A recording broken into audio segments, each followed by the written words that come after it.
সালামু আলাইকুম। ২০২৫ শিক্ষাবর্ষের দাখিল অষ্টম শ্রেণীর অর্ধবার্ষিক এবং বার্ষিক পরীক্ষার প্রশ্নের ধরন ও নম্বর বন্টন প্রকাশ করেছে। আজকে আমরা বিজ্ঞান বিষয় নিয়ে আলোচনা করব। বিজ্ঞান বিষয় তোমাদের ১০০ নম্বরে থাকবে অর্ধবার্ষিক এবং বার্ষিক পরীক্ষায়।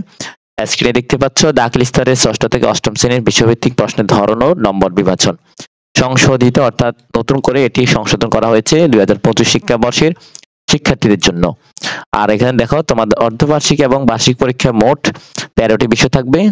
এখানে বিজ্ঞান বিষয় ১০০ নম্বরে থাকবে। এখানে দেখো বিজ্ঞান বিষয় যেভাবে বর্ণন করেছে, সৃজনশীল প্রশ্নের জন্য ৫০ নাম্বার থাকবে, বহু নির্বাচনী আর সংক্ষিপ্তের জন্য ২০, বহু নির্বাচনের জন্য ৩০। সৃজনশীল একটা ১০ করে, সংক্ষিপ্ত ২ করে, বহু নির্বাচনী ১ করে।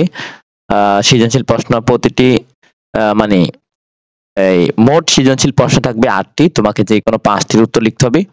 আর সংক্ষিপ্ত প্রশ্ন ১৫টি থাকবে, যে কোনো ১০টির উত্তর লিখতে হবে। ও নির্বাচনী ১৫টি থাকবে, সবগুলোর উত্তরেই লিখতে হবে। এইভাবে ১০০ নম্বর হবে বিজ্ঞান বিষয়ের জন্য। আর এটি দেখো নতুন করে প্রকাশ করেছে ৪/২/২০২৫ অর্থাৎ ফেব্রুয়ারি মাসে ২০২৫ সালে প্রকাশ করেছে। তোমার জন্য শুভকামনা। আল্লাহ হাফেজ।